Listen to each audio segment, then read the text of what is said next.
Derive the expression of velocity of both ball after collision when both ball is in a motion in a line. It means motion in one dimension. अगर दो ball है different mass की m1 m2 masses की दो ball है एक ही line में चल रही हो, इसको बोलते हैं मोशन इन वन डायमेंशन। एक ही लाइन में चल रही हो, उनकी वेलोसिटी डिफरेंट हो, अगर वो कोलिजन या तो टकराती हैं, दो बॉल हैं, एक ये बॉल एक ये बॉल, आफ्टर कोलिजन टकराएंगी तो उनकी वेलोसिटी चेंज हो जाएगी। तो हमने लेट कर लिया है, let m1 and m2 masses of two body moved with initial velocity u1 and u2, यानी दो बॉडी हैं जिनके मास m1 m2 है, जो कि इनिशियल वेलोसिटी u1 u2 से एक ही लाइन में मूव कर रही हैं। ये कोई जरूरी नहीं कि दोनों एक ही लाइन में चले, हो सकता है दोनों के अपोजिट जा रही हो, ऐसे भी आ रही हो सकता है दोनों एक ही डायरेक्शन में जा रही हो, एक की स्पीड कम हो एक की ज्यादा हो, ये भी हो सकता है, लेकिन कोलिजन कंपलसरी होना चाहिए, तभी क्वेश्चन बनेगा, अदरवाइज क्वेश्चन नहीं बनेगा। तो let m1 m2 mass of two body moves with initial velocity u1 and u2 in a line, after collision their velocity become v1 and v2। जब कोलिजन होगा, ऐसा कोई जरूरी नहीं कि रुक जाए, तब उनकी वेलोसिटी चेंज होके u1 से चेंज होके m1 मास की बॉडी का वेलोसिटी v1, m2 मास की बॉडी u2 से चेंज होके v2 हो जाएगी। By the law of conservation of linear momentum, हमेशा law of conservation of linear momentum, total linear momentum before collision, total linear momentum before collision of both body is equal to total linear momentum after collision. तो m1 u1 plus m2 u2 is equal to m1 v1 plus m2 v2। इतना clear?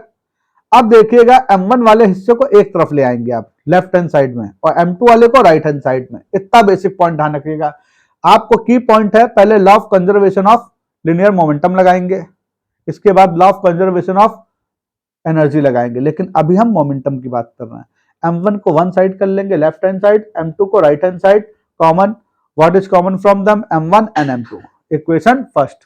Clear?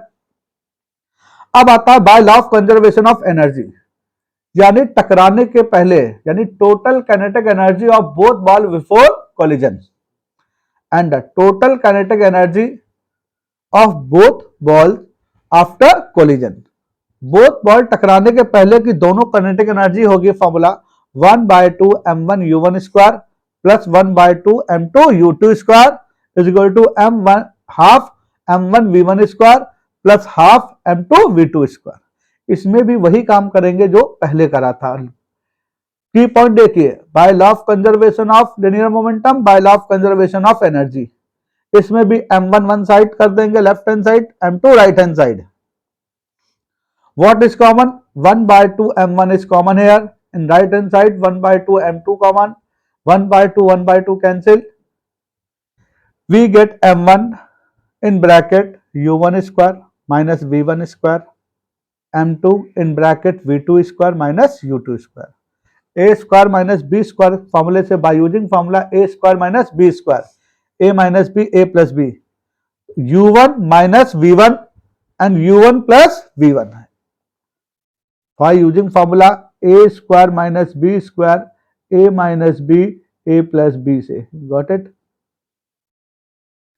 Same here, m2 v2 minus u2 and v2 plus u2।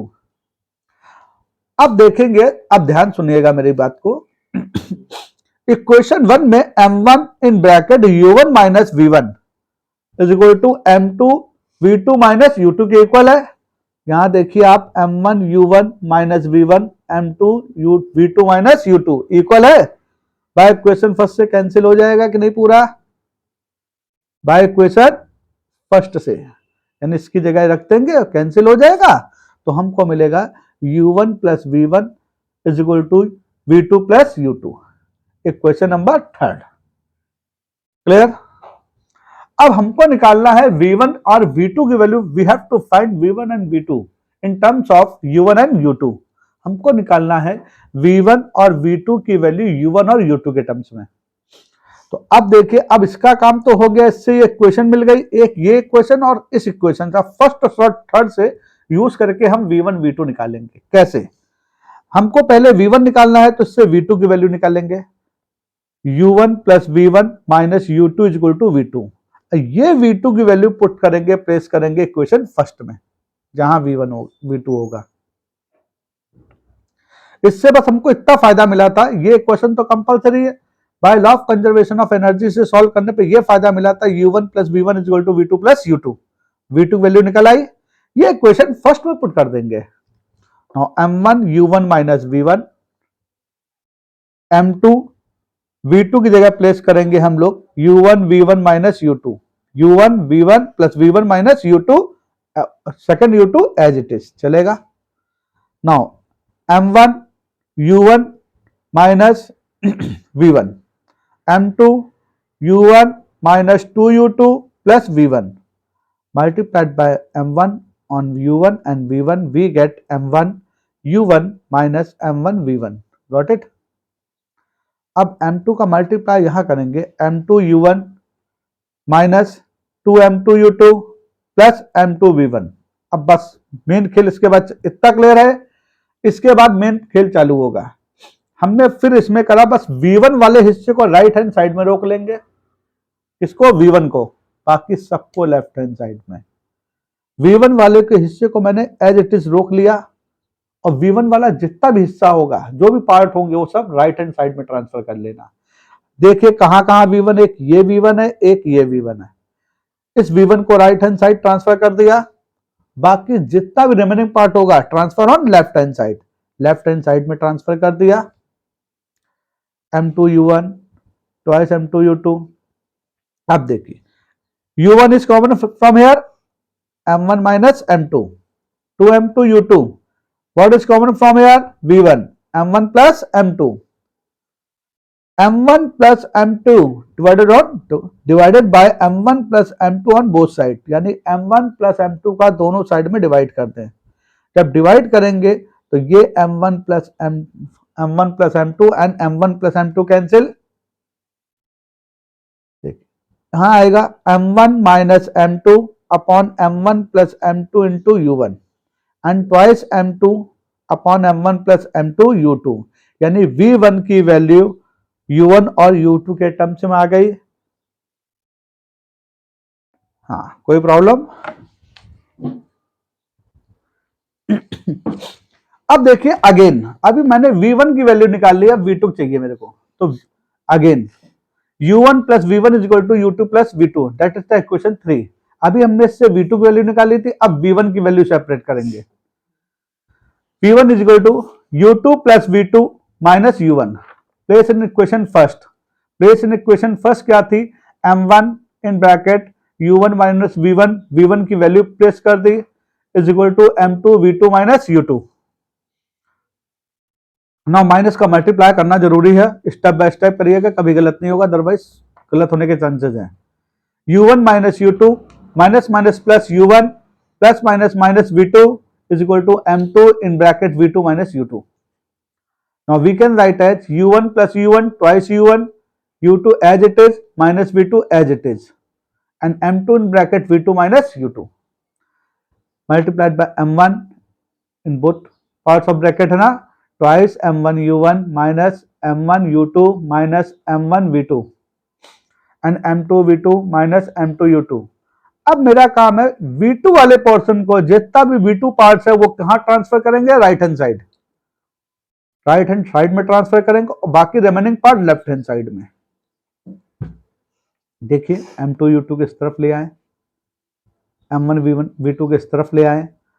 अब देखिए बना twice M1 U1, इसमें क्या common आ सकता है, minus and U2, minus taking minus common, तो M1 minus M2 in bracket आ जाएगा एंड U2 अलग। यहां V2 is common, M1 plus M2 into V2, again divided by M1 plus M2 on both sides, then we get the value of twice M1 upon M1 plus M2 U1 minus M1 minus M2 upon M1 plus M2 U2 and M1 plus M2 upon M1 plus M2 cancelled, we get the V2 value is twice M1 upon M1 plus M2 into U1 minus M1 minus M2 upon M1 plus M2 U2। और मैंने V1 की value अभी find out करी थी, ये आई थी। आपका ये आ गया, we get the value of final velocity after collision in terms of u1 and u2। अगर इसी में एक पार्ट और पूछा जाए, अगर दोनों बॉडी है उनके मास सेम हो, अभी ड्राइव करके पूछा जाता है सो डैट, ये वर्ड इस्तेमाल करा जाता है, so that both body having same mass then the velocity after collision is reversible. इसका मतलब, रिवर्सिबल का मतलब क्या हो गया, अगर दोनों बॉडी के मास सेम हो तो u2 v1 v2 बन जाता, u1 v2 बन जाता है और u2 v1 बन जाता है। कैसे? if both body have same mass, m1 is equal to m2 is equal to m, place in equation this one that one, v1 में रखा पहले, m1 minus m1 minus m2 upon m1 plus m2 as it is, place m1 की जगह भी m रखेंगे, m2 जगह भी m रखेंगे, क्योंकि दोनों बॉडी के मास सेम है। This will this cancel, 0 upon twice m, 0 upon something क्या होता है, 0 इंटू समथिंग 0 आएगा, twice m upon twice m u2, यानी v1 is equal to u2 proof करने को बताया था, रिवर्स हो जाती है वेलोसिटी। अब v2 में रखेंगे एज इट इज, ऑटोमेटिकली आएगा, आपको कुछ करना नहीं पड़ेगा, बस वैल्यू पुट करेंगे अपने आप आ जाएगा v2 u1 के इक्वल। इफ वैल्यू रखी हमने, v2 is equal to twice m1 u1 m1 plus m2 minus m1 minus m2 upon m1 plus m2, m cancel, 0 upon twice m, 0 into something 0, twice m upon twice m, twice m cancel, v2 is equal to u1। आपको आ गया v2 is equal to u1 and v1 is equal to u2, hence proved. ये long question है, 5 marks से कम का नहीं होता है।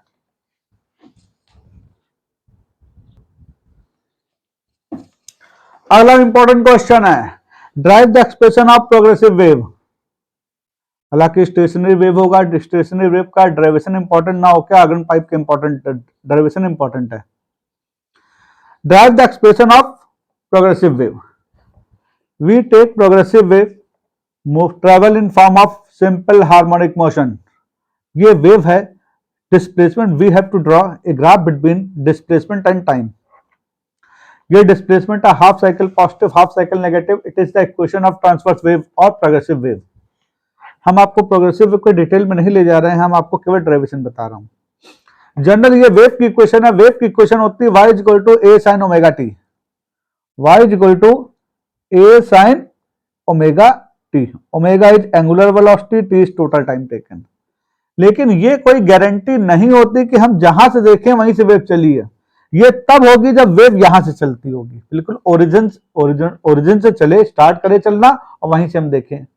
मान लीजिए इन केस हमने वेव यहां से देखी हो, हमें तो मालूम नहीं सर्टेन पॉइंट कौन सा है, यानी इसके पहले x डिस्टेंस चल चुकी हो वेव, हमने 20, जहां से वेव का 20 से फॉर्मेट देखा, कभी हवा चलती है, पता नहीं कहां से ओरिजिनेट हुई होगी हवा, हम तो बीच के मीडियम में देखते हैं, तो हवा क्या होगा, वेव का फॉर्म हो गया, हमने मान लीजिए यहां से देखा, तो इतनी डिस्टेंस ऑलरेडी चल चुका था वेव है ना, और भी travelled x distance with vx speed या v स्पीड, और time taken t dash. Generally equation क्या होती है वेव की, y is equal to a sin omega t। ये तब होगी जब यहां से वेव चलेगी, टोटल t लेंगे ना, और जब यहां से काउंट करेंगे वेव को, तो टोटल टाइम टेकन में इतना टाइम जो लगा उसको अलग कर लेंगे कि नहीं। तो कायदे से इक्वेशन क्या बननी चाहिए, y is equal to a sin omega in bracket t minus t dash, यानी यहां से लेके यहां तक का, जहां तक वेव जाएगी वहां तक का टाइम लेंगे, और टोटल टाइम है t, t में से t डैश लेस कर दिया। वी नो टाइम टेकन क्या होता है, कवर्ड डिस्टेंस अपॉन वेलोसिटी, तो x upon v।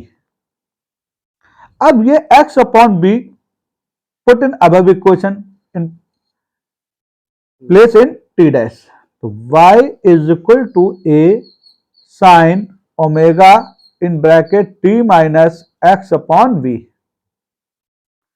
We know omega that is known as, w नहीं है ओमेगा है, ओमेगा को बोलते हैं एंगुलर वेलोसिटी, एंगुलर वेलोसिटी या angular frequency, 2 pi n, n is regular frequency, तो प्लेस ओमेगा की जगह मैंने क्या रख दिया, ट्वाइस पाई n, और v is equal to n lambda, तो n is equal to v upon lambda, और n की जगह प्लेस कर दिया v अपॉन लैम्डा। अब मैंने v का अंदर मल्टीप्लाई कर दिया तो we get y is equal to a sine 2 pi upon lambda vt minus v into x upon v cancel, we get y is equal to a sin twice pi upon lambda in bracket vt minus x.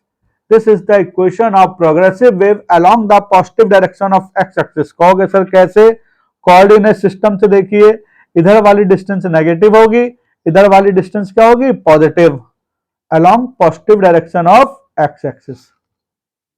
अगर कहा जाता along negative direction of x axis निकालिए तो यहां चलती wave. Along negative direction के लिए आपको x की जगह माइनस एक्स प्लेस करना पड़ेगा। इसी इक्वेशन में x की जगह रिप्लेस कर दिया जाए माइनस एक्स से तो we get y is equal to a sine twice pi upon lambda in bracket v2 minus minus x. That is the equation of progressive wave along negative direction of x axis. अगर इसकी जगह कोई phase phi आ जाए तो plus minus phi लिख देते हैं। Phi का मतलब यहां से चलेगा तो एंगल कितना बना रहा है यहां से, ठीक, तो फेज आ जाता है। ये आपकी इक्वेशन आ गई, इक्वेशन ऑफ प्रोग्रेसिव वेव। देखिए इसका क्वेश्चन मैंने अभी पीछे पेज में लिखा है। इसका क्वेश्चन क्या होगा? Next important question, what do you mean by orbital speed और orbital velocity of satellite? What do you mean by orbital speed or orbital velocity of satellite and derive its expression? यानी हमको orbital speed होती क्या है, orbital speed होती क्या है, उसके लिए एक्सप्रेशन ड्राइव करना है। We know a satellite, small m mass of satellite, small m mass of satellite moves around the earth at h height from the surface of earth। ये आपका अर्थ हो गया पूरा, उसकी रेडियस r है, r is the radius of earth, satellite moving around the earth at h height from the surface of earth। It means the distance between satellite and center of earth is re plus h, we place small r। Avoid to controversy, ठीक। एक बात हमेशा ध्यान रखिएगा, velocity जो होती है हमेशा मोशन इन टू डायमेंशन के केस में, सर्कुलर मोशन या प्रोजेक्टाइल मोशन में जो वेलोसिटी होती है हमेशा एक्सीलरेशन की क्या होती है? परपेंडिकुलर होगी। Then the satellite moving with the velocity which is known as orbital speed. और this according to orbital speed there are two forces. First one is gravitational force exerted by the earth on satellite, gravitational force GMEM upon r square। Gravitational force exerted by the earth on satellite balanced to the centrifugal force of the satellite to outward to earth। आपको बता दूं, जो centrifugal force होता है ये outward काम करता है और ग्रेविटेशनल फोर्स इनवर्ट काम करेगा, यानी फोर्स ऑफ अट्रैक्शन होगा। ये दोनों फोर्स एक दूसरे को बैलेंस करेंगे, इसको बोलते हैं एक्चुअल सेंट्रीफ्यूगल फोर्स। लेकिन बुक में सेंट्रीपिटल फोर्स भी लिखा होता है, इसका मतलब ये समझिएगा चाहे सेंट्रीफ्यूगल फोर्स हो, पर सेंट्रीफ्यूगल फोर्स आउटवर्ड काम करता है, सेंट्रीपिटल इनवर्ट काम करता है, लेकिन यहाँ सेंट्रीफ्यूगल होगा, इसलिए सेंट्रीपिटल लिखा गया है, क्योंकि सेंट्रीफ्यूगल फोर्स का मैग्नीट्यूड सेंट्रीपिटल फोर्स के इक्वल होता है, लेकिन डायरेक्शन अपोजिट होती है। और सेंट्रीपिटल तो यहाँ काम कर ही नहीं सकता था, वरना दो एक ही साइड फोर्स हो जाते हैं। तो वही मैंने यूज करा है, जब भी सर्कुलर मोशन होगा तो हमेशा सेंट्रीपिटल फोर्स या सेंट्रीफ्यूगल फोर्स जरूर लगेगा। This force is balance by the gravitational force between earth and satellite. mv not square upon r is equal to g m1 m2, m1 की जगह mass of earth e, m2 small m mass of satellite upon r square. एक R square cancel, small m cancel, we get v not square is equal to G M E upon r। Put the value of r, re plus h, re plus h। ये formula आपका तब लगेगा numerical में जब when mass of earth is given. अगर मास of earth, radius हमेशा दी होगी, अगर मास ऑफ अर्थ गिवन है तो फॉर्मूला आप यही यूज करेंगे। अब इसके बाद वी नो इस relation between capital g and small g is equal to capital G M E upon r square, then g R E square is equal to G M e, put the value of g m is equal to g into r E square. यह formula वहां लगेगा जहां मास of अर्थ ना given हो, radius तो हमेशा ही दी होगी, मास of earth given हो तो ये, मास ऑफ अर्थ ना गिवन हो तो ये। एक्चुअल डेरिवेशन यहीं तक था, लेकिन आपको इसके बाद भी करना पड़ेगा। सैटेलाइट एच हाइट में ना, if r E is very greater than H, radius of अर्थ होता है 6400 किलोमीटर, 6400 किलोमीटर, उससे शायद 100 किलोमीटर अवे, यानी 100 या 5 kilometre to 100 kilometre away satellite छोड़ी जाती है। 6400 के रिस्पेक्टिवली 5 किलोमीटर क्या हो गया, नेग्लिजिबल वैल्यू। तो if r e very greater than h, ये सिंबल है वेरी ग्रेटर का, hence h is negligible with respect to r e, यानी 6400 किलोमीटर के रिस्पेक्टिवली 5 किलोमीटर क्या, एच क्या हो गया 5 किलोमीटर, नेग्लिजिबल ले लिया। तो place put H is equal to 0, we get G R E square upon are E, G R E square upon are E cancel, under root G are E, put the value of G 9.8 metre per second square, radius of earth 6.4 into 10 power 6 meter, place in that 9.8 into 6.4 into 10 power 6, near about 7.92 into 10 power 3 meter per second, convert to kilometre. तो 7.92 ये power 3 हट जाएगा, यानी 1000 का divide कर देंगे तो kilometre पर सेकंड आ जाएगा, लेकिन थोड़ी हाइट में एडजस्ट करते हैं इसलिए उसको हम क्या लेते हैं, नियर अबाउट 8 किलोमीटर पर सेकंड। यानी अर्थ अपनी एक्सिस में जब घूमती है तो उसकी लिनियर स्पीड होती है लगभग 7.92 into 10 power 3 metre per second, या फिर 7.92 किलोमीटर पर सेकेंड, और सैटेलाइट की स्पीड होती है 8 किलोमीटर पर सेकेंड। इसी में आता है टाइम ऑफ रेवोल्यूशन भी पूछा जाता है। Time of revolution, total covered distance in one revolution, it means 2 pi R. One revolution में कितनी डिस्टेंस कवर होती है, 2 pi R upon orbital velocity V not. Put the value of V not is equal to under root G M E upon R, place कर दिया। इस root r को ऊपर ले गए न्यूमरेटर में, तो we can write as 2 pi r into root r upon capital G M e. R into root r को कैसे लिख सकते हैं, देखिए 8 पावर 1 और 8 पावर 1/2, तो 8 power 1 plus 1/2, it means 8 power 3/2, ऐसे आ गया 8 power 3/2 upon under root G M E.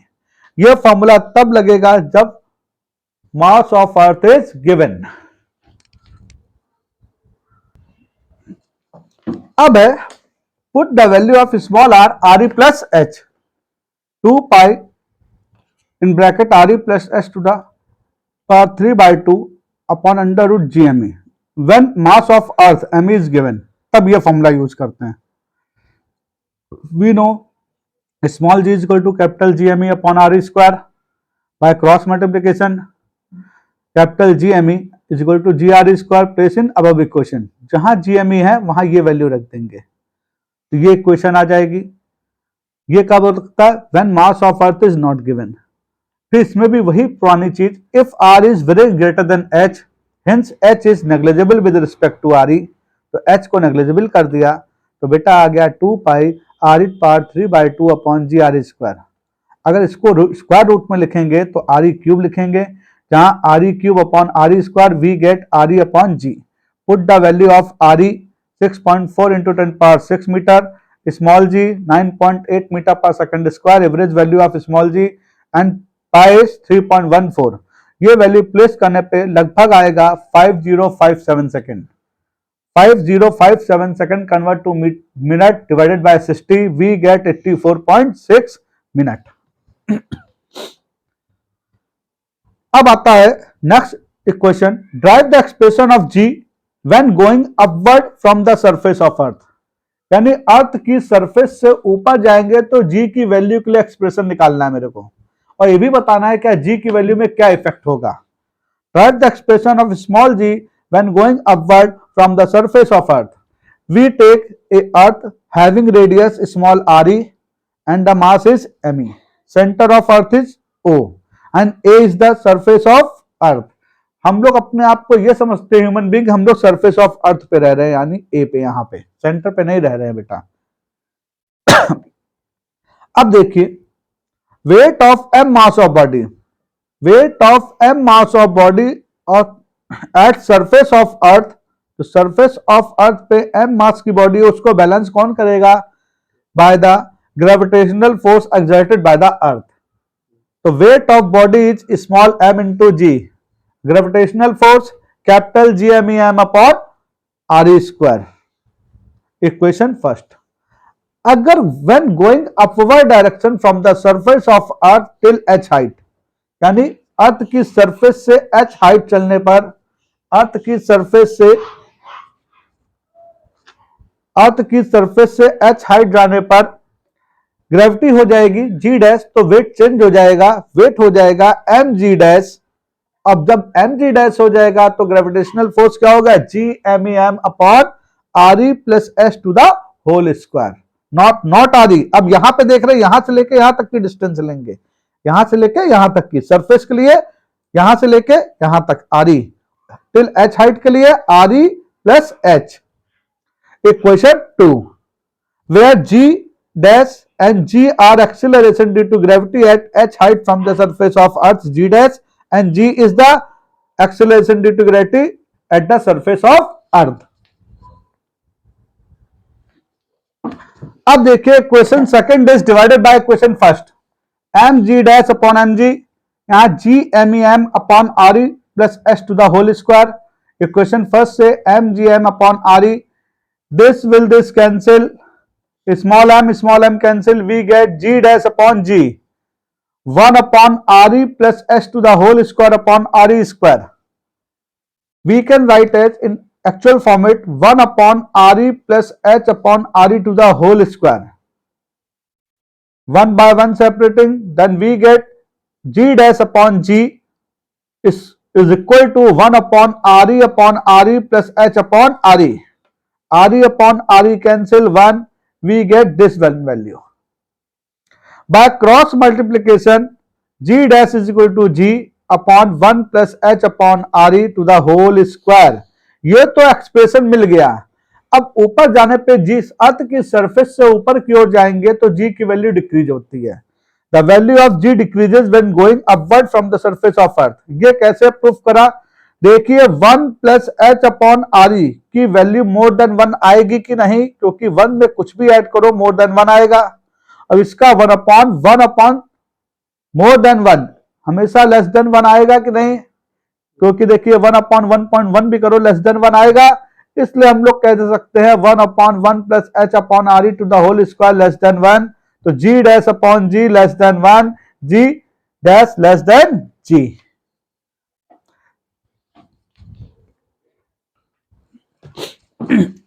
Law of gravitation, आपको डेफिनेशन लर्न ना करने के बजाय आपको ये इक्वेशन और फर्स्ट इक्वेशन सेकंड इक्वेशन में ध्यान देना है। पहली बात तो लॉ ऑफ ग्रेविटेशन में जो फोर्स ऑफ अट्रैक्शन होता है हमेशा उसका नेचर फोर्स ऑफ अट्रैक्शन होता है, ना कि repulsion. The force of attraction between two body in the space, दो बॉडी स्पेस में है उनके बीच लगने वाला attraction force having mass m1 and m2, the force of attraction between two bodies in the space is directly proportional to product of their masses and inversely proportional to the inversely 1 upon r square and inversely proportional to the square of the distance between given bodies। combined equation first and second इससे बनाई गई, देखिए inversely proportional to the square of the distance between given body, the force of attraction between two bodies in the space is directly proportional to product of mass of body and inversely proportional to the square of the distance between given body। combined equation first and second, f directly proportional m1 m2 upon r square। जब directly proportional sign remove करेंगे तो यहां constant आएगा, उस constant को bye experiment निकाला था इन लोगों ने, उसको नाम दिया था capital G. Capital G f is equal to capital G m1 m2 upon r square, that is the known as magnitude of gravitational force। And it is also known as law of gravitation. लेकिन यहाँ g क्या है? g is the gravitational constant, या इसको दूसरे word में बोल सकते हैं which is known as universal gravitation constant. अगर वेक्टर फॉर्म पूछा जाए तो ये तो आपका मैग्नीट्यूड फॉर्म है, क्योंकि स्क्वायर कभी भी वेक्टर फॉर्म में होता नहीं है। अगर हम आर कैप का ऊपर मल्टीप्लाई करते हैं इसमें और यहाँ वेक्टर लगा दे तो that is the vector form. ये भी सही है। आज यूनिट वेक्टर की value vector R upon magnitude of R अगर यहाँ प्लेस कर दें तो we can write as vector F is equal to G m1 m2 upon R cube, यानी R into R square R cube into vector R. Cap लगाएंगे तो are square है और आर वेक्टर लगाएंगे तो आर क्यूब बनेगा बेटा। Unit of g निकालना हो value, we know f is equal to capital g m1 m2 upon r square by cross multiplication f into r square upon m1 into m2. Now the unit of g, f is Newton, r is meter, so Newton into meter square upon kg into kg kg square. It is the unit of capital G.